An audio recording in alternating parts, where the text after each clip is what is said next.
Adelante, hermanos. Hermanos, la paz de Dios es un placer, es una bendición que el Señor nos permita volvernos a reunir para esta preparación de escuela dominical, sabiendo que Dios siempre tiene una palabra, tiene para nosotros el consejo que cada uno de nosotros necesitamos para poder exponer su palabra con toda libertad y bendición.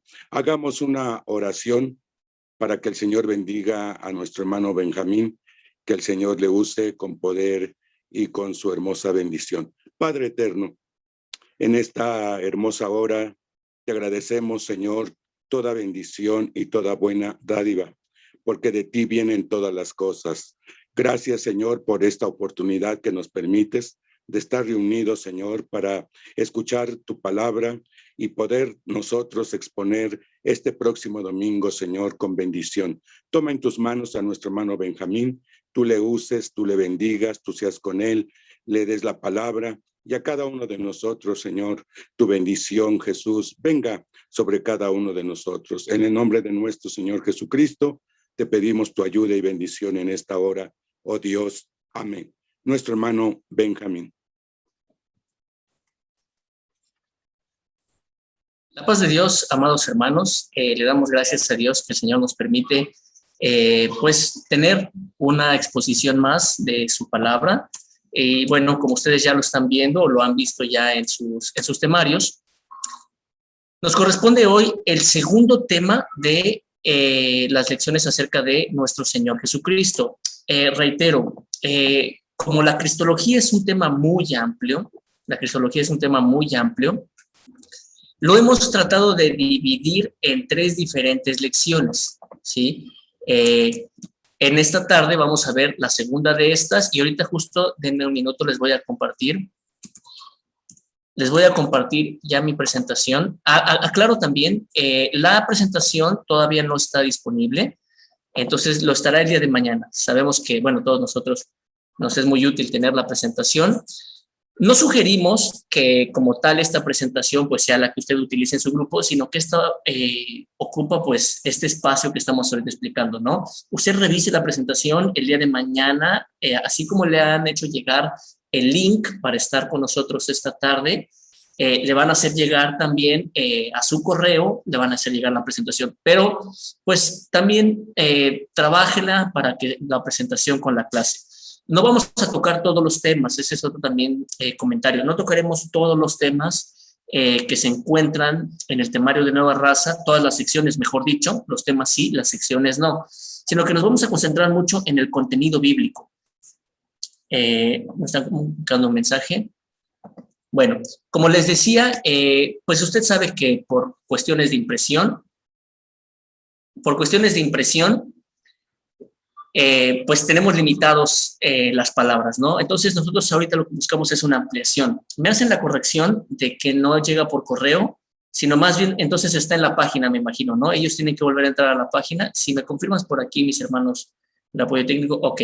Entonces la presentación, usted mañana vuelve a entrar al link y ahí va a estar en el icono que dice descargar presentación, ahí va a estar la presentación, ¿sale? A partir del mediodía estará lista, nos comenta. Ahora sí. Gracias, mi hermano. A mis hermanos que están aquí en los controles técnicos, nuestro hermano Wilmer, igual cualquier comentario me lo puedes hacer saber y estoy aquí atento. Ya pueden ver la presentación, ¿verdad? Entonces repetimos, es la segunda parte de 3 de estos temas. Nuestro pasaje bíblico del cual partimos se encuentra en Hechos. De hecho, sugerimos la lectura de toda esta sección desde el versículo 2 hasta los versículos 17, pero en obvio despacio solamente leeremos 2 versículos. Dice esta palabra: hasta el día en que fue recibido arriba, después de haber dado mandamientos por el Espíritu Santo a los apóstoles que había escogido, a quienes también, después de haber padecido, se presentó vivo con muchas pruebas indubitables. La verdad bíblica que sostenemos es que la muerte de Cristo, su resurrección, su ascensión y la segunda venida son verdades cardinales del Evangelio. Esto es lo que nosotros vemos de este pasaje. Y bueno, aquí les explico los temas. Estos temas que ustedes están viendo en este preciso momento son todos los temas que hemos cubierto este año en el temario en lo tocante a la cristología. Cada uno de estos temas bien podría ser una sola escuela dominical, cada uno de estos temas. Entonces, se entiende nuestra necesidad de que lo hayamos que dividir en 3 partes. La primera parte ya la vimos el trimestre pasado, ¿no? Y hablamos de la deidad de nuestro Señor Jesucristo, la encarnación de Cristo, su nacimiento virginal y en la aplicación veíamos la gracia de Dios. En esta entrega, en esta escuela dominical del próximo domingo, nosotros vamos a abordar 4 puntos. La muerte de Cristo, la resurrección de Cristo, la ascensión y la segunda venida. Todos estos puntos están agrupados dentro de la sección de contenido bíblico. Y es en esto en lo cual nosotros vamos a utilizar el tiempo de esta exposición. Vamos a hablar de lo que viene en las siguientes secciones, pero no vamos a ahondar en esa parte, ¿sí? Como son temas bastante profundos, bastante complejos, repito, cada uno de estos temas bien puede ser, y en otras ocasiones lo es, un tema de escuela dominical. Entonces, en estos momentos simplemente nos remitiremos a hablar del contenido bíblico de esa sección. En el siguiente trimestre, si Dios así nos lo permite, terminaremos este año y terminaremos este ciclo de escuelas dominicales y también la entrega de la parte cristológica con estos temas acerca de la relación de Cristo y el pecado, amartiología y soteriología, este conjunto, y la fe en Cristo. Pero bueno, sin más preámbulo, vamos de lleno al tema. Nuestro tema 2, estos 4 puntos, 4 doctrinas, 4 temas o subtemas dentro de la cristología. En la introducción, vea estos temas, ¿sí? En la introducción hemos elegido hablar del capítulo 1 de Hechos porque creemos que es una sección bíblica que conlleva desde un punto de vista histórico, y aquí hago énfasis, estos 4 eventos que están aquí puestos son eventos históricos. Por supuesto que tienen un profundo significado espiritual y doctrinal. Por supuesto que son pilares, puntos cardinales dentro de la teología, pero son también eventos históricos. Y en la narrativa histórica que Lucas hace a Teófilo en el libro de los Hechos, así los presenta. Vea cómo dice. Hasta el día, está hablando, y permítanme remitirme al pasaje aquí también en mi Biblia, está hablando, número 1, de nuestro Señor Jesucristo, ¿no? De todas las cosas que Jesús comenzó a hacer y enseñar. Y dice el versículo 2, hasta el día en que fue recibido arriba. Se está hablando de la ascensión. Dice más adelante, después de haber dado mandamientos por el Espíritu Santo a los apóstoles que había escogido, a quienes también, después de haber padecido, está relatando en una narrativa histórica un evento que sucedió, un evento histórico, que fue la muerte de Cristo. Se presentó vivo, con muchas pruebas indubitables. Está hablando de la resurrección de Cristo.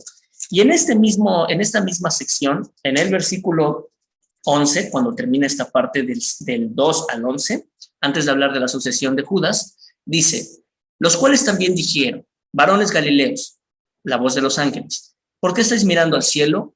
Este mismo Jesús que ha sido tomado de vosotros, así vendrá como la habéis visto ir al cielo.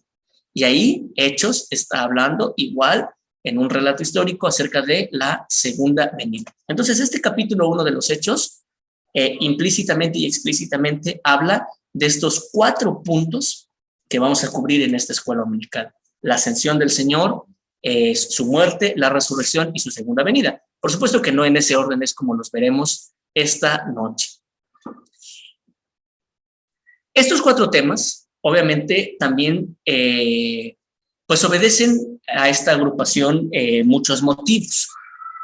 No en nuestro cuerpo de doctrina, pero sí en la teología romana, inclusive conllevan un solo capítulo. Para nosotros no tomamos esto, sin embargo vemos nosotros la conjunción del estado de humillación de Jesucristo, ¿sí? El final del estado de humillación de Jesucristo y el comienzo del estado glorificado de Jesucristo.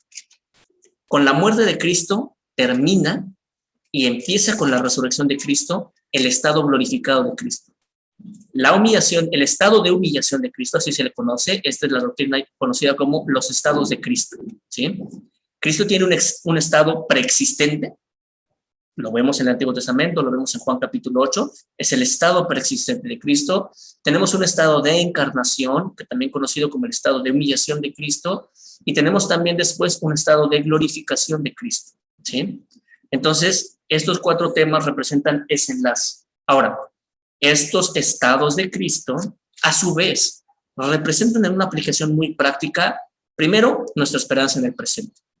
Puesto que Cristo murió y resucitó, nosotros estamos seguros de que nuestros pecados han sido perdonados.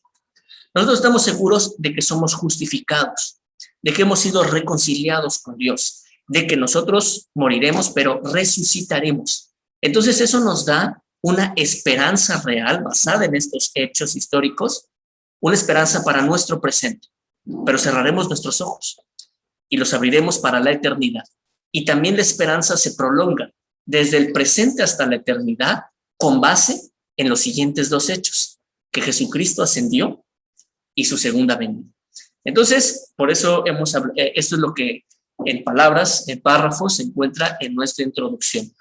Estos 4 eventos representan 2 estados de Cristo, el estado de humillación y su estado glorificado, y de manera muy práctica para el creyente son la base de una esperanza en el presente, pero la base también de la esperanza post-resurrección del creyente. Vamos a continuar. Y como hemos dicho todo esto, he cambiado un poco el orden en esta noche. ¿Cómo se aplica eso a nuestra vida? Bueno, estas verdades, como ya dijimos, conectan la esperanza presente que la salvación nos da con la esperanza futura, ¿sí? Que consuma la redención y produce en el creyente consagración, gratitud y preparación. Reitero los temas. El hecho que nuestro Señor Jesucristo murió y resucitó, ascendió a los cielos y está sentado a la diestra de Dios por lo mismo, y que de ahí viene otra vez, debe producir y debemos llevar a la congregación a, número 1, consagrarnos al Señor. Número 2, darle gracias por esta obra de salvación que ha hecho en nosotros. Y número 3, prepararnos. Porque el hecho de que Cristo venga otra vez, sin duda alguna, implica en el creyente preparación. Vamos ya al contenido doctrinal del tema. Vamos a hablar primero de la muerte de Cristo. Y lo haremos en tres etapas, ¿sí? Vamos a ver 3 subpuntos dentro de la muerte de Cristo. Reitero, el espacio en la nueva raza no nos da, usted de seguro, mientras está escuchando esta presentación, tiene a la mano su nueva raza, no nos da el espacio para separarlo de esta manera, pero en esta ampliación de escuela dominical sí lo podemos tener. Hablaremos, número 1, acerca de las objeciones que hay acerca de la muerte de Cristo. Después veremos la muerte de Cristo desde un punto de vista natural, desde un punto de vista materialista. Y después vamos a ver la muerte de Cristo desde el punto de vista teológico. ¿Qué significa? ¿Qué implica? ¿Qué consigue? Y qué enseña la doctrina de la muerte de Cristo. Vamos allá entonces con la primera parte de las objeciones.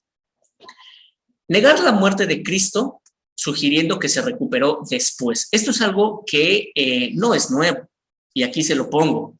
Desde 1800, algunos académicos han sugerido que nuestro Señor Jesucristo realmente no murió. Fue crucificado Jesús de Nazaret, pero no murió, sino que de sus heridas se recuperó después y todo esto. Karl Heinrich escribe en Historia Natural del Gran Profeta de Nazaret, es el primero que propone esta hipótesis. Más adelante, Edward Paulus escribe en La vida de Jesús la continuación de esta hipótesis. Y digamos que de forma más reciente o más popular, aunque no tan académica como sus predecesores, Faber-Kaiser escribe en Jesús vivió y murió, en Cachemira, esta misma teoría. Es decir, de que Jesús realmente no murió. Sufrió la cruz, pero se recuperó. Vamos a hablar ahorita más adelante, en el punto de vista natural, la apología que este punto tiene. Otra objeción que se dio a principios en la historia de la Iglesia a la muerte de Cristo, por un lado, es la herejía del docetismo. Recordemos que doceta viene de esta palabra en griego que significa aparente. Y la herejía del docetismo lo que decía es que Jesús no vivió en carne. Es una consecuencia del gnosticismo contra el cual luchó la iglesia del primer siglo. Jesús no vino en carne, sino que su manifestación era solamente como una apariencia, permítanme decirlo así, como un fantasma. Entonces, si Jesús realmente no estaba en carne, consecuentemente tampoco pudo morir en carne. ¿Por qué? Porque de acuerdo a esta herejía, recalco, de acuerdo a esta herejía, solamente era una apariencia, como un fantasmita que se vería. Entonces la muerte tampoco fue real. Otra herejía que también ataca directamente el tema de la muerte de Cristo es el adopcionismo. El adopcionismo, que por lo general se da en el siglo VIII en la historia de la Iglesia y se da también en un contexto de la teología musulmana, tiene muchas facetas. Una de estas facetas, el adopcionismo, repito, se dio de varias formas, pero una de estas facetas del adopcionismo decía que Jesucristo era un hombre que nació como todos los hombres, no había una naturaleza divina en él, y fue adoptado por Dios al momento de su bautismo o después de su resurrección. Y algunas corrientes de esta herejía decían que ese logos divino, que de alguna manera había caído sobre Jesús en el bautismo, lo abandonó antes de la resurrección. Y quizá malinterpretando, por supuesto, las palabras de la cruz, Dios mío, la cuarta palabra, ¿no? Dios mío, ¿por qué me has desamparado? Entonces, esta herejía del adopcionismo decía que el logos divino se apartó, y entonces Jesús vuelve a ser un humano como cualquiera de nosotros, el cual muere en la cruz. Entonces, son puntos que atacan el tema de la doctrina de la muerte de Cristo. Como vamos a ver más adelante también, no puede existir una resurrección real si no existe una muerte real. Atacar la muerte de Cristo implica directamente atacar que hubo una resurrección de Cristo. Si Jesús realmente no murió, pues por ende tampoco resucitó, ¿sí? Y esto ataca directamente la divinidad de nuestro Señor Jesucristo. Vamos a ahondar en la sección de la resurrección de Cristo, en qué consiste la crítica actual y la crítica que siempre ha habido al tema de la resurrección de Cristo. Entonces, solo algunas de las objeciones que tiene este tema de la muerte de Cristo. Ahora, vamos a ver el punto de vista natural de la muerte de Cristo. Así se le conoce como fisiopatología a el diagnóstico médico de la crucifixión y cómo se dio la muerte del Señor Jesucristo de acuerdo a esa crucifixión. La crucifixión era la forma más sanguinaria que había en el antiguo tiempo de morir. Acompañó a los romanos durante todo el tiempo de la República y del Imperio. Es hasta el 300 que esto queda completamente abolido y es un ejemplo también de castigos que tenían los persas. Era una forma de morir que estaba completamente diseñada para infringir dolor en la persona. Ahora, la muerte de nuestro Señor Jesucristo, o mejor dicho, la forma en la cual se daba la crucifixión, si nosotros lo analizamos desde un punto de vista médico, necesariamente nos lleva a la conclusión de que nuestro Señor Jesucristo pudo haber muerto o por asfixia en la forma en la cual las personas eran crucificadas al estirar sus brazos, al chocar los pulmones contra la madera y el ángulo en el cual se encontraban los brazos, una hipovolemia, que es una forma técnica de decir un desangramiento, un shock hipovolémico, una forma de desangramiento, tanto por el costado de Jesús traspasado, por los latigazos que sufrió, por las heridas de los clavos. También implican deshidratación, ¿no? Por el tiempo que estuvo el Señor Jesucristo en la cruz, casi durante todo un día, o también una sepsia, una infección por las heridas de los clavos. Entonces, toda la narrativa de la cruz nos lleva directamente a una conclusión médica, que es la muerte inminente de las personas. No se conoce ningún relato de que alguien haya podido sobrevivir a la crucifixión. Existe, sí que existe, y permítanme mencionarlo, un relato de Flavio Josefo, de 3 personas que fueron crucificadas en el asalto a Jerusalén en el año 70, y que Josefo intercede por ellas ante Tito, y 2 de ellas, bueno, las 3 personas son bajadas de la cruz, 2 de ellas mueren, lo cual más bien lleva a reforzar la idea de que era muy difícil que una persona sobreviviera a esto, y Josefo dice que una tercera persona logró sobrevivir un mayor tiempo, ¿no? Entonces, eso quizá inspiró pues las teorías que ya hemos hablado de aquellos académicos de 1800 alemanes, o Faber-Kaiser también alemán, de que realmente Jesucristo se recuperó, no murió en la cruz, ¿no? Sin embargo, podemos también pensar que la sepsis de la crucifixión y la ausencia de antibióticos y de métodos antisépticos y métodos de curar las infecciones en el antiguo tiempo hacían imposible que una persona se recuperara. Repito, en toda la historia solo hay un relato, y que es la narración de Flavio Josefo, de 3 personas que fueron bajadas de la cruz a tiempo, y solamente una de ellas logró sobrevivir y las demás murieron. Nosotros concluimos entonces que la muerte de nuestro Señor Jesucristo, en todo sentido fisiológico, se trata de una muerte. No es solamente una muerte cerebral y que la biología del cuerpo se mantiene, no. En todo sentido fisiológico existe muerte en esto. No obstante, dice el pasaje, y lo tengo aquí a la mano, Hechos capítulo 2, los versículos del 24 al 27, al cual Dios levantó, sueltos los dolores de la muerte, por cuanto era imposible que fuese retenida por ella. Era imposible que fuese retenida por ella. Esto significa que la muerte del Señor Jesucristo, aunque fue una muerte real, no fue como la muerte de todos nosotros.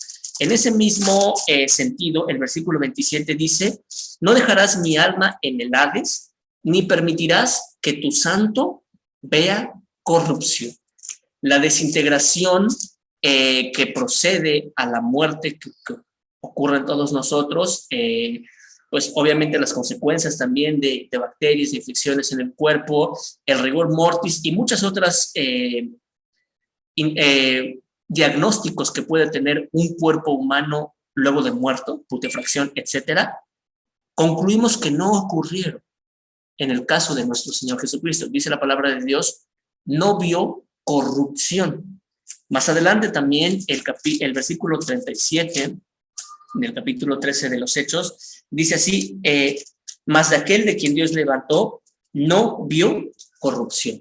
Entonces, esto es la base para concluir que, aunque es una muerte real, no lo es en toda semejanza a cualquier muerte de nosotros. La muerte de nuestro Señor Jesucristo opera solamente por la concesión de su persona.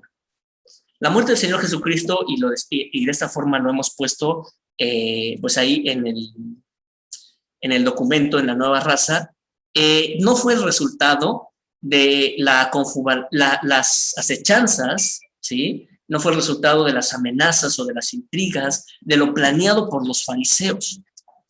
La muerte del Señor Jesucristo no fue un accidente de Roma, de mandar a crucificar a un inocente.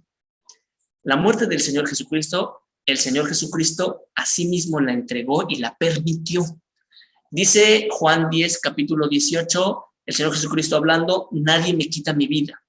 Yo tengo poder para ponerla, y en estas palabras, tengo poder para ponerla, entendemos que ese poder de Dios opera inclusive en el cuerpo muerto de Cristo. Y esto el tema de que no vio corrupción. Y dice, y tengo poder para volverla a tomar. Nadie la quita de mí.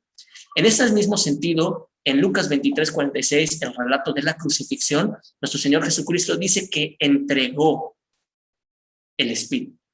Es la concesión en la persona del Señor Jesucristo quien permite la muerte ejecutada por los romanos. Platicando con esto en alguna ocasión con el siervo de Dios, el hermano Aarón, él nos decía que él lo interpreta así como cuando el Señor Jesucristo dice que entregó el Espíritu, como que dándole lugar o dándole permiso a la muerte de que actuara en él. Bendito sea su nombre, porque Él es nuestro Dios. Pero su muerte no solamente debemos verla como un evento histórico y analizarla desde el punto de vista tanto natural, sino también tiene fuertes implicaciones teológicas y aplicaciones prácticas en la obra de Cristo. Y eso es lo que vamos a ver en el siguiente punto, que justamente es el punto de vista teológico de la muerte de nuestro Señor Jesucristo. Desde el punto de vista teológico, hermanos, es incorrecto que nosotros digamos la muerte de Dios, aunque Jesucristo es Dios, es verdadero Dios. Sin embargo, es un error decir la muerte de Dios, porque Dios no puede morir, Él es eterno. Se puede malinterpretar el que nosotros digamos la muerte de Jesús, porque caeríamos en una herejía que se llamó el nestorianismo. ¿sí? El nestorianismo es una de las herejías que se dan en los primeros siglos de la iglesia, en el cual se decía de que en Cristo había dos personas. En Cristo hay dos naturalezas, una humana y una divina, pero solamente hay una persona. Repito esto, hermanos. En nuestro Señor Jesucristo hay dos naturalezas, una naturaleza humana y una naturaleza divina, pero solamente hay una persona. El nestorianismo es una herejía que decía que había dos personas, o sea que era a veces Jesús humano y era a veces Jesucristo Dios, pero no el mismo. Entonces, decir la muerte de Jesús es un terreno resbaladizo porque podríamos afirmar que solamente es la persona de humana la que está en ese momento y la persona divina no se encuentra en ese momento. Son dos personas completamente separadas. Y no. Lo correcto es, como lo tenemos nosotros en la nueva raza, que es la muerte de Cristo, o la muerte de Jesucristo, ¿sale? La muerte de Jesús, no estaría mal decirlo, pero podríamos caer en esta herejía del nestorianismo. ¿Cómo podemos nosotros entender qué fue lo que ocurrió en la cruz? Bueno, Dios no puede morir. Él es Dios y Él es eterno. Sin embargo, esta unión hipostática en nuestro Señor Jesucristo, en una persona, dos naturalezas, una humana y una divina, permite que lo que muere en la cruz es el hombre. No la persona, no nos confundamos con esto, sino la naturaleza humana de nuestro Señor Jesucristo. Y explicamos esto nosotros en un párrafo que viene ahí, tal cual se ha mantenido este párrafo en su nueva raza, de que la existencia de Cristo no está sujeta a la encarnación. Como bien lo dice Juan 8:58, antes de que Abraham fuese, yo soy. Cuando aquellos judíos le dijeron, apenas tienes 30 años y tú ya has visto a Abraham, el Señor Jesucristo dice, porque dice, Abraham vio mi día y se gozó. Antes que Abraham fuese, yo soy. Entonces, Cristo, la segunda persona de la Divina Trinidad, el eterno Hijo de Dios, el eterno Logos, Cristo, Él existe antes de la encarnación. Su existencia no está ligado a que Él encarnó. Uno de sus estados, y por eso es esta doctrina de los estados de Cristo, es que Él encarna. Pero si la existencia de Cristo no está ligada a un cuerpo en el cual Él encarnó, tampoco la destrucción, vamos a decirlo así, o la muerte de ese cuerpo físico conlleva la destrucción de la persona de Jesucristo o la persona de Cristo. No sé si me he logrado explicar en este punto, quizá en las preguntas podamos ahondar más en esto, ¿no? Su existencia no se limita a su naturaleza humana, dicho de otra manera. Entonces, el hecho de que la naturaleza de nuestro Señor Jesucristo humana sufriera la muerte no implica que Él deja de existir. Él, como eterno Hijo de Dios, sigue existiendo. Durante el estado de muerte, ¿sí? El estado de muerte de nuestro Señor Jesucristo, según a los Corintios 5:8, dice Pablo con respecto de nosotros que más bien quisiéramos estar ausentes del cuerpo, pero presentes para el Señor. Y esto a nosotros nos da una pequeña pista de qué es lo que ocurre en el estado de muerte del Señor Jesucristo. Hay muchas interpretaciones y aquí es bueno que hablemos de esto porque aquí es donde se debe de mencionar acerca de aquella doctrina motivada no tanto por la palabra de Dios, sino por algunos de los credos, sobre todo el credo de los apóstoles, que incluyen, y esto lo tengo que señalar, la expresión descenso a los infiernos. El credo de los apóstoles, que usted puede encontrar si abre su seminario en la primera página, no viene así, y creo que damos gracias a Dios por este valor histórico que hemos conservado en la versión que tenemos en el himnario. El credo de los apóstoles en versiones muy posteriores, no en los originales, versiones, de hecho, más allá del año 400 y del 500, en versiones muy posteriores, el credo de los apóstoles se le añade la frase que descendió a los infiernos. Y hay muchos pasajes, como el pasaje de Efesios, de que cuando habla de los dones y dice esto de que subió, significa que también descendió a las partes más bajas de la tierra. El pasaje de Pedro, de que predicó en tiempos de Noé, predicó a los espíritus encarcelados, y algunos otros pasajes han sugerido alguna forma de interpretación de que en el estado de muerte nuestro Señor Jesucristo descienda a los infiernos. Creo que no hay dogmatismo en que nosotros tomemos una u otra interpretación.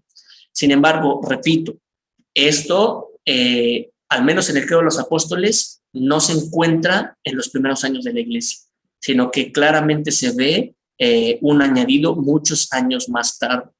Y nosotros, basados en la palabra de Dios, yo expongo este punto de vista, esta interpretación en este punto. Repito, no hay dogmatismo en esto. Algunos de nuestros pastores pueden tomar el otro punto de vista de descensos infiernos o algún otro punto de vista. Presentamos en esta noche, en esta exposición de escuela dominical, este punto. Así como Pablo dice que quisiéramos estar ausentes del cuerpo, pero presentes del Señor, y en concordancia con las palabras del Señor Jesucristo que dijo, en tus manos entrego mi espíritu, y las mismas palabras del Señor Jesucristo en la cruz, primera palabra, cuando dice al ladrón, hoy estarás conmigo en el paraíso, nosotros concluimos que en ese estado, el alma de nuestro Señor Jesucristo se separó de su cuerpo, y el cuerpo simple y sencillamente se quedó en la tumba, preservado de la incorrupción, pero fisiológicamente muerto. Y el alma de nuestro Señor Jesucristo se encontró en la presencia de Dios, en semejanza, como ha de ser también cuando nosotros cerremos nuestros ojos, que nuestro cuerpo estará aquí esperando la resurrección y nuestra alma estará delante del Señor. ¿En dónde? No lo sabemos, simple y sencillamente. Algunos añaden esta expresión, el paraíso, simplemente en un lugar donde se encuentra la presencia de Dios, ¿sí? Bueno, habiendo dicho esto, vamos a pasar o continuar con el punto de vista teológico. La muerte de Cristo es el antitipo, ¿sí? Es la correlación de aquellas figuras del Antiguo Testamento de la expiación, Levítico capítulo 16, y la Pascua, primeros capítulos del libro del Éxodo, luego me parece, si no mal, el 18 del libro del Éxodo, la narración de la Pascua. De dos eventos, la Pascua y la expiación. La muerte de Cristo era la única forma posible. La muerte de Cristo era necesaria. Nuestro Señor Jesucristo dice en el huerto de Getsemaní, si hay otra forma que no fuese la cruz, pero no se haga mi voluntad sino la tuya. ¿Sí? Era la única forma de poder satisfacer la justicia divina y de poder expresar el amor incondicional. Es el cumplimiento de aquella palabra en el Salmo 85:10 cuando dice, la justicia y la paz se besaron. La justicia y la paz se besaron. Era necesario que en Cristo se cumple en su muerte. 4 puntos muy importantes. Número 1, el sacrificio. Número 2, la propiciación. Número 3, la reconciliación. Y número 4, la redención. Son 4 conceptos muy diferentes. Y usted, hermano, en la exposición de escuela dominical que dé, esto pues es una guía. Puede tomar diversas líneas. Es muy interesante, por ejemplo, analizar que en la expiación se ocupan 3 animalitos. Se ocupa un becerro, se ocupa un carnero y se ocupa también otro macho cabrío, que es decir, otro carnero, en otras palabras. Y nuestro Señor Jesucristo viene a ser en este ejercicio de la expiación, y de ahí que es maravilloso como Levítico capítulo 16, cuando habla de esto, lo separa en estos 3 animales y las funciones de cada uno de estos animalitos, de estas ofrendas. Un becerro para expiación, ¿sí? Es decir, pagar directamente la culpa. Un carnero como holocausto, ofrecer una ofrenda de olor grato, completamente quemada delante de Dios. ¿Qué es el sacrificio? Hebreos 9:26 dice que es ese cordero inmolado en nuestro lugar como sacrificio. El pecado conlleva 2 cosas.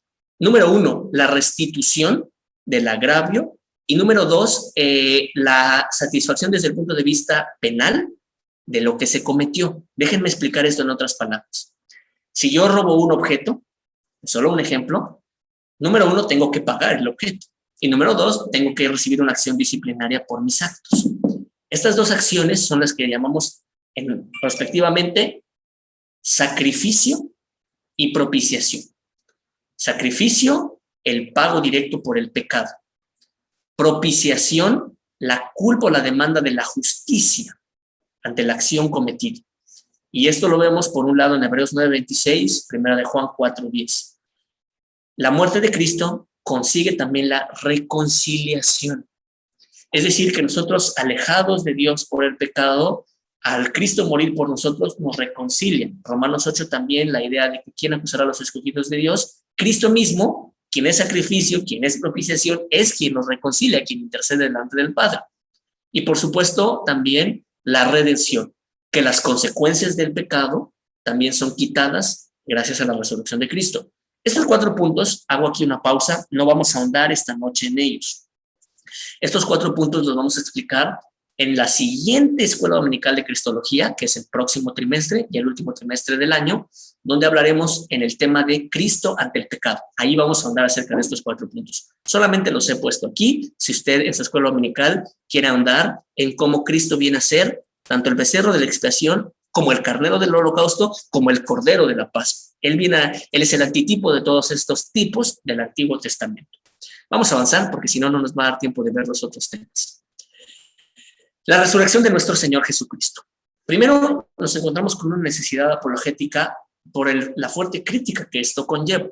No lo he incluido aquí, pero por supuesto que negar la muerte de Cristo directamente conlleva negar la resurrección. Ya lo hemos dicho, una verdadera resurrección implica una verdadera muerte. Parte de los argumentos que se dan criticando el texto bíblico acerca de la muerte de Cristo empieza un poco con lo que se llama el problema sinóptico. Es decir, que cuando nosotros vemos los relatos de los evangelios sinópticos, Mateo, Marcos y Lucas, pareciera ser que es difícil conciliarlos. Pareciera ser. Y pareciera ser que los relatos de la resurrección, esto es como la academia lo ha presentado, no quiero ser muy técnico, pero son argumentos que la academia del Nuevo Testamento hoy en día presenta. Dicen esta crítica que los relatos de la resurrección es imposible conciliarlos. Y entonces, como es imposible conciliarlos, la única forma de poder explicarlos es como una experiencia subjetiva en los apóstoles. Es decir, para los apóstoles, ellos creyeron y sintieron cada uno en su forma, vamos a decirlo de forma subjetiva, cada uno de ellos a su manera, creyó que Cristo resucitó, aunque Cristo realmente no hubiera resucitado. Es la crítica, estamos hablando de la crítica. ¿Cómo respondemos a esta crítica? La entrada sí es posible poder conciliar los eventos de la resurrección. No en una forma cronológica lineal, pero sí es posible conciliarlos. Segundo, no existe una ilusión subjetiva colectiva. Eso no puede existir. Usted y yo no podemos, y 500 personas que vieron al Señor Jesucristo resucitado, no pudieron haber soñado, imaginado o tenido una visión de que esto hubiera pasado. No existe como tal cosa una experiencia subjetiva colectiva. Entonces, el hecho de que nosotros tengamos no solamente el testimonio de Pedro, el testimonio de Juan, el testimonio de los 11 reunidos en el aposento alto, el testimonio de María y el testimonio de los 2 discípulos en el camino a Emaús y el testimonio de los 500 que Pablo relata que lo vieron resucitado, es imposible esta experiencia subjetiva colectiva. Por otro lado, se critica mucho la falta de evidencias y este argumento existe desde tiempos de los apóstoles. ¿Que no acaso los fariseos, dice la palabra de Dios, le pagaron a los guardias del templo y le dijeron, si llegan y dicen que resucitó, digan que sus discípulos se robaron el cuerpo? Entonces, el que no pueda existir ni una evidencia de un cuerpo que ellos pudieran mostrar, aquí está el cuerpo, no resucitó, como tampoco nosotros podamos decir, aquí está Cristo resucitado, o poder satisfacer esta demanda de evidencia, no implica que no se pueda probar. Cuando hablamos de las pruebas de la resurrección, no tenemos que pensar como una prueba matemática, que lleva a una conclusión, por un procedimiento lógico, a una conclusión directa, ¿sí? No debemos de pensar en esa forma cuando probemos las pruebas de la resurrección. El que nosotros, por ejemplo, podamos tener diversos relatos, lejos de que sea difícil con una concordancia entre los relatos, viene en sí mismo la independencia de fuentes, es decir, la independencia de los relatos de la resurrección, viene justamente a ser una prueba de la resurrección, de que desde el punto de vista de Pedro, fue la resurrección y él vio a Jesucristo crucificado, y está narrado en un documento fechado de manera distinta e inclusive posterior, porque el Evangelio de Marcos y los demás evangelios, de acuerdo a la datación, que también es completamente agnóstica, no se puede confirmar nada de esto, no se puede confirmar esto, es por lo general posterior al relato de Pablo en los Corintios, y Pablo tiene fuentes completamente independientes a la fuente de Lucas, a la fuente de Mateo, a la fuente de Marcos. Entonces, la independencia de las fuentes llega a confirmar un evento histórico, la resurrección de nuestro Señor Jesucristo. Entonces, no podemos también pensar en la falta de evidencias. Ahora, pensemos también en los discípulos y en la teoría, por ejemplo, de que ellos lo inventaron. Muchas veces lo hemos expuesto en las escuelas dominicales en el domingo de Pascuas, ¿no? De que los discípulos no hubieran muerto por esta causa, ni hubieran sido martirizados si nuestro Señor Jesucristo realmente no hubiera resucitado. La naturaleza de los discípulos, como Tomás, eran personas escépticas, eran personas incrédulas de naturaleza, eran personas temerosas, y es lo que vemos después de la resurrección cuando se esconden. Entonces, es imposible, de acuerdo al realismo impregnado en la narrativa bíblica y en la historia de la iglesia, que la resurrección haya sido un mito, que la resurrección haya sido la propagación de una ideología posterior y que es posterior al año 100, que es como pues la crítica del Nuevo Testamento hoy en día lo ha presentado. No me voy a detener mucho en esto, porque nosotros no necesitamos evidencias. A priori para nosotros, Cristo ha resucitado de los muertos. Sin embargo, nuestra fe descansa en razones objetivas de que esto realmente sucedió. Concentrémonos más bien en este momento en la implicación doctrinal, la doctrina de la resurrección de nuestro Señor Jesucristo, que encuentra muchísimos pasajes a lo largo del Nuevo Testamento, pero de manera suma en aquel pasaje de 1 Corintios capítulo 15, énfasis del 45 al 49, porque en los versículos anteriores habla de la resurrección del creyente. Vemos aquí 4 puntos que queremos enfatizar esta noche. Número 1, es una resurrección corpórea, es una resurrección material. Lucas 24:39, las palabras de nuestro Señor Jesucristo delante de aquel incrédulo Tomás, que dice: si no metiere mi mano en los huecos de los clavos y viere el costado traspasado en las heridas, no creeré. Y el Señor Jesucristo le dice: palpa, toca, porque un espíritu no tiene huesos ni carne, como veis que yo tengo. Entonces, es una resurrección corpórea. Se contradice con este versículo la herejía del docetismo, de que Jesús no vino en carne y que por tanto tampoco resucitó en carne. Jesucristo resucitó en carne. La resurrección conserva la unión hipostática, es el tercer punto que tenemos aquí, la identidad y la unidad de la persona de Cristo. Es decir, nuestro Señor Jesucristo, resucitado, estaba plenamente consciente de su estado preexistente a la encarnación. Él sabía que él estaba en el seno del Padre antes de venir a esta tierra. Nuestro Señor Jesucristo resucitado estaba consciente del tiempo que pasó con los discípulos en esta tierra. Entonces se conserva la unidad y la identidad de la misma persona de Cristo. ¿Qué es lo que resucita? El cuerpo.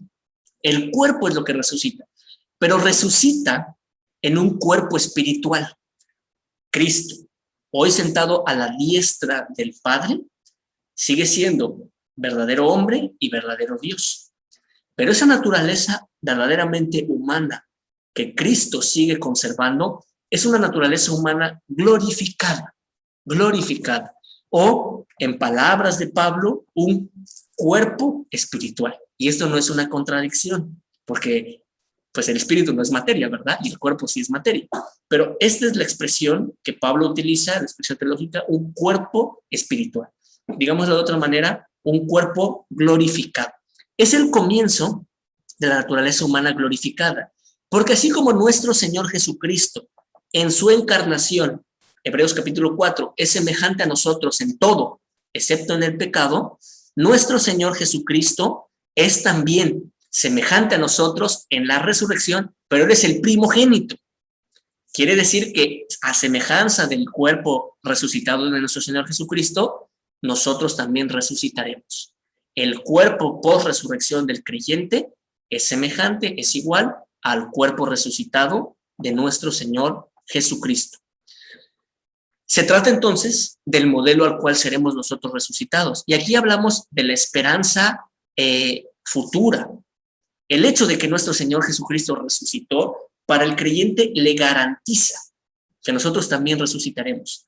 Pablo dice que nuestra fe se cae si no hay resurrección, y de ahí que sea tan importante para la crítica atacar este punto. Dice, si Cristo no resucitó a los muertos, vana es nuestra fe.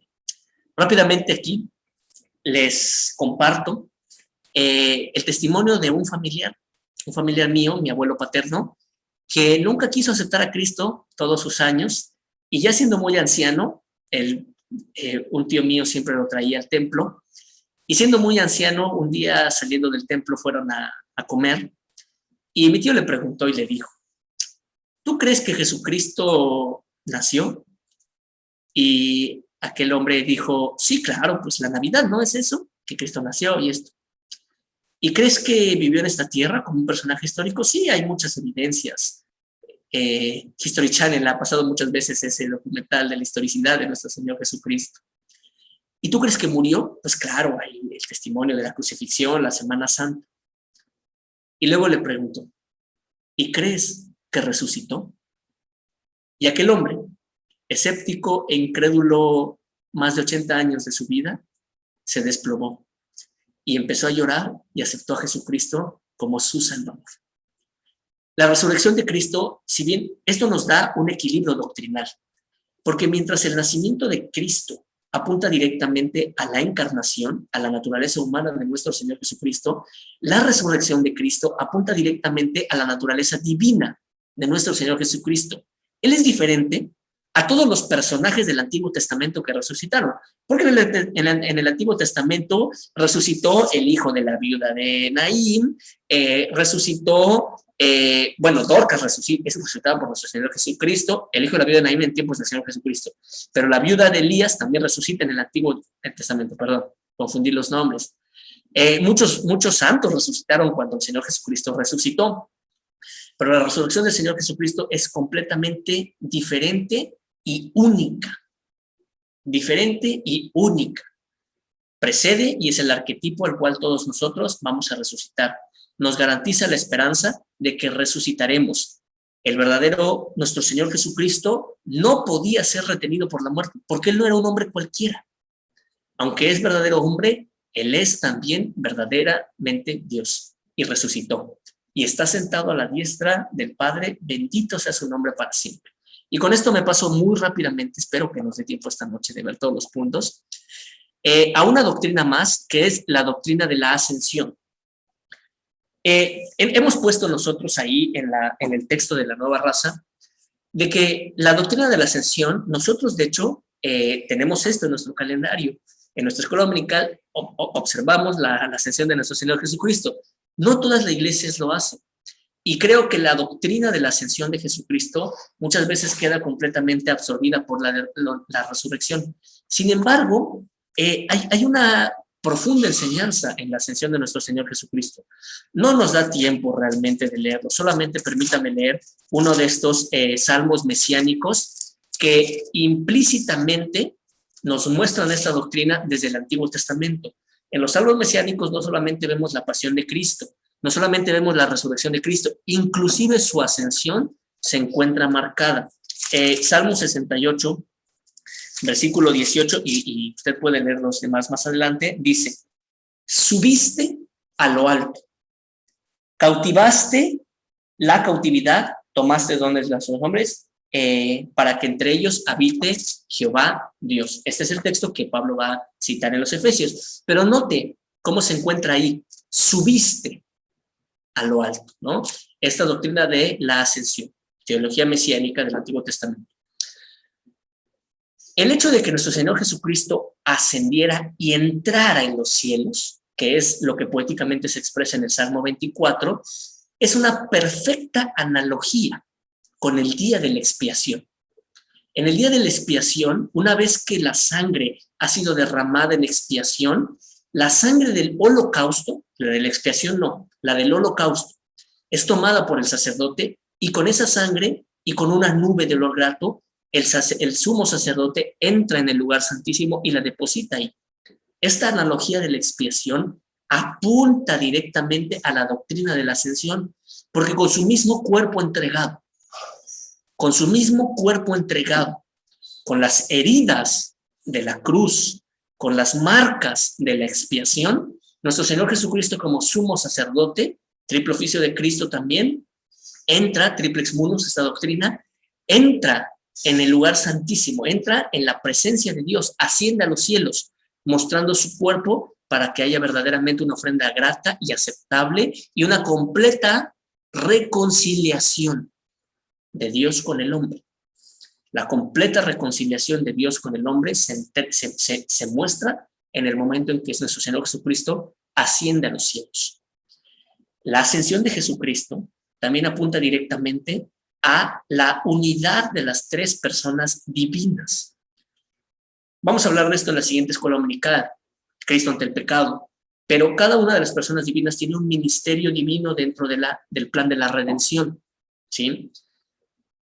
El Espíritu Santo procede del Padre y de Cristo. Así es como lo expresa la sana doctrina, la doctrina bíblica.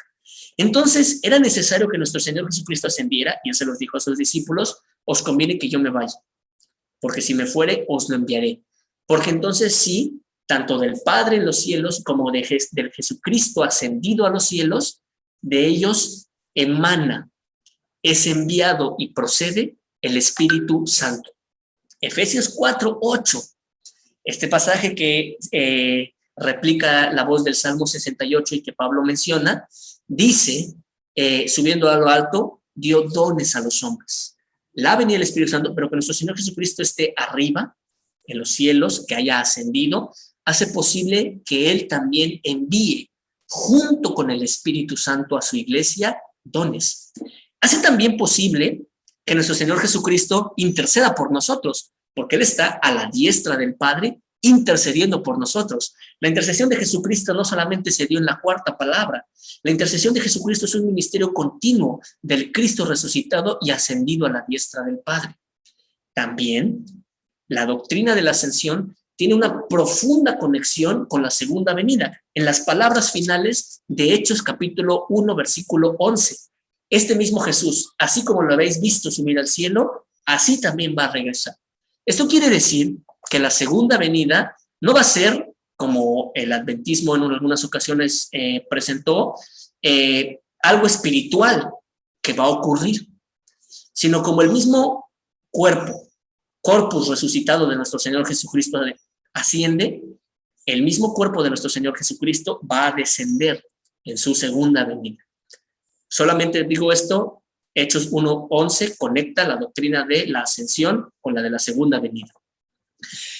Me paso muy rápidamente y creo que ya se nos está acabando el tiempo, ya se nos acabó el tiempo de hecho, me paso muy rápidamente, disculpen ustedes, con la segunda venida, muy rápidamente. La segunda venida ocupa diferentes términos, 3 términos de manera muy particular son los que se usan en el griego del Nuevo Testamento para hablar de la segunda venida. Epifania, Tito 2:13 cuando dice en la manifestación de nuestro Señor Jesucristo. Parousia, que es el término más común que se usa para la segunda venida.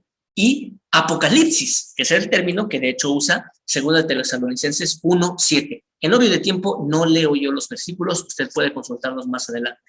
Pero aquí viene algo interesante.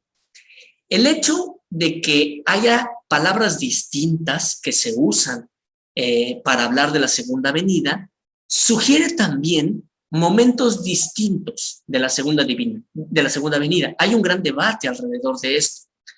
Nosotros hemos entendido y hemos tomado la postura del milenialismo dispensacionalista y pretribulacionista. Voy rápidamente a explicar esto, hermanos, lo hemos puesto en el texto de Nueva Raza, solamente lo voy a explicar rápidamente, ¿sí? Existen dos puntos de vista con respecto a la segunda venida. El primero de ellos se llama pretribulacionismo. Y es decir, que la segunda venida, y es el que nosotros sostenemos, el pretribulacionismo. Eso significa que la segunda venida tiene dos partes. Una primera, que a veces se identifica con esta palabra parousia, no porque sea la única que habla de esta primera parte de la segunda venida, sino que es la que se usa en 1 Tesalonicenses 4, 17, cuando se explica esto. Jesucristo lo encontramos en el aire, y ahí en el aire nos encontramos con él en la resurrección del creyente. Y esto ocurre antes de la gran tribulación. Después de la gran tribulación, nuestro Señor Jesucristo desciende y coloca sus pies en el monte de los olivos, de acuerdo a la profecía de Zacarías, de acuerdo a lo escrito también por Joel. Es el comienzo también del juicio de las naciones, y después de esto, el milenio. Esta postura se conoce como pretribulacionismo. Otra postura que hay también con respecto de la ascensión de nuestro Señor Jesucristo es el llamado postribulacionismo. Y lo que esto dice es que solamente hay una venida de nuestro Señor Jesucristo. No hay dos partes, solamente hay una venida, y esto ocurre después de la tribulación. Que la iglesia inclusive pasa por la tribulación. Y después de esto, cuando los enemigos de Israel encuentran sitiado Jerusalén, de acuerdo a Ezequiel capítulo 48, nuestro Señor Jesucristo desciende, vence a los enemigos de Israel, y todos los hombres logran ver su segunda venida, y también los creyentes que estamos en la tierra. Esto es el postribulacionismo. Hermanos, hago un énfasis aquí. Como no vemos nosotros tampoco dogmatismo en esto. No se trata de un tema de salvación. ¿Me explico? Habrá hermanos que sostengan el postribulacionismo, habrá denominaciones que lo sostienen, y no por eso están mal. Nosotros, en concordancia y en amplitud de la doctrina, porque es la forma en la cual podemos interpretar los diversos escenarios que se muestran en el Nuevo Testamento y en la doctrina de la segunda venida, identificamos dos etapas, y nosotros sostenemos el pretribulacionismo. Cierro con esto, hermanos, disculpen el cierre abrupto, ya se nos acabó el tiempo, para que no deje de pasar las preguntas. Hermano Wilmer, entiendo que lo que nos has compartido aquí son las preguntas, ¿verdad? Bueno, si mi hermano Así es. Gersaín está aquí con nosotros, vamos rápidamente a comentarlas. ¿De dónde se deriva el nombre Jesucristo? Bueno, a ver, primera pregunta de Ricardo. Es complejo. Jesucristo apunta, número 2, a dos palabras. Jesús, que es un nombre correcto, porque apunta a la historicidad de nuestro Señor Jesucristo. Jesucristo no fue una invención mitológica. No es mitológico este personaje, es histórico. Jesús de Nazaret, y la historia lo ha comprobado, ¿sí? De ahí, Cristo es el nombre que implica su ministerio como el ungido de Dios. Meshá en el Antiguo Testamento, Cristo en el Nuevo Testamento, y de ahí viene el nombre de Jesucristo. Yo he comentado en algunas ocasiones de que hay algunas hipótesis de que los romanos hackearon la doctrina cristiana, y que trata de hacer una alusión a Julio César, y que hay un pequeño símil entre Cristo y Julio César. No es así. Jesucristo es un nombre que nosotros tomamos para hablar tanto de su naturaleza humana como su naturaleza divina. Verdadero hombre, Jesús de Nazaret, verdadero Dios, el eterno Hijo de Dios, el Mesías. José Luis Alonso comenta, bueno, no es una pregunta, él nos dice que las experiencias son particulares y verdaderas, solamente pusieron atención en diversos aspectos. Esto con respecto a las experiencias de los apóstoles. Perdón. A ver, Rodrigo, perdonen, estoy aquí yo tratando de leer todas las preguntas. Nos sugieren a James Warner Wallace como un apologista que habla de esto. También aquí aprovecho para sugerir algunos libros. Hay un libro de editorial CLIE, de colección teológica contemporánea, que dice 3 preguntas acerca de Jesús. Es un libro morado, no me acuerdo del número, pero esta serie viene por números de editorial CLIE. Es un libro también altamente recomendable en esta parte. Dice Rodrigo, ¿puede ampliar un poco la explicación de estos versículos? Efesios, ok, descensos infernos, ¿no? Rodrigo pregunta acerca de la doctrina de descensos infernos. No vamos a ampliar esto. Repito, hay quienes sostienen que nuestro Señor Jesucristo descendió a los infiernos y liberó a los santos del Antiguo Testamento, los llevó del seno de Abraham a la presencia de Dios, y es una doctrina que tiene base bíblica, como hay quienes dicen que nuestro Señor Jesucristo simplemente su alma, su cuerpo se queda en la tierra y su alma está con el Padre hasta el tercer día que vuelve a tomar su cuerpo en la resurrección. Hasta ahí vamos a dejarlo, no voy a entrar en debate en esto, perdón. Dice después, y mi hermano Gersaín también, con toda la libertad de contestar estas preguntas. Entre la crucifixión y la ascensión se cree que Cristo, bueno, no es lo mismo. Ok. Bueno, la última pregunta, bueno, creo que ya debo terminar. La última pregunta se acerca con las personas divinas. En efecto, hay 3 personas divinas y su persona es eterna, pero aquí es la diferencia entre persona y naturaleza. Cristo, el eterno Hijo de Dios, es el mismo. Lo que cambian son sus estados, y uno de esos estados es la encarnación, en el cual Él toma una naturaleza humana. Y no andaremos de esto porque también es otro tema. Perdonen, hermanos, les pido una disculpa en la premura en la que hemos abordado las preguntas. Repito, son temas muy complejos, pero con nuestro hermano Gersaín, para cerrar con una oración, y nosotros vamos a dejar la presentación con notas, con bibliografía, retomando, si quieren sus preguntas, las voy a conservar en este momento para poder ahondarlas en la presentación que tendrán mañana entrando a la página. Entran a la página y ahí estará. Hermano Gersaín, adelante.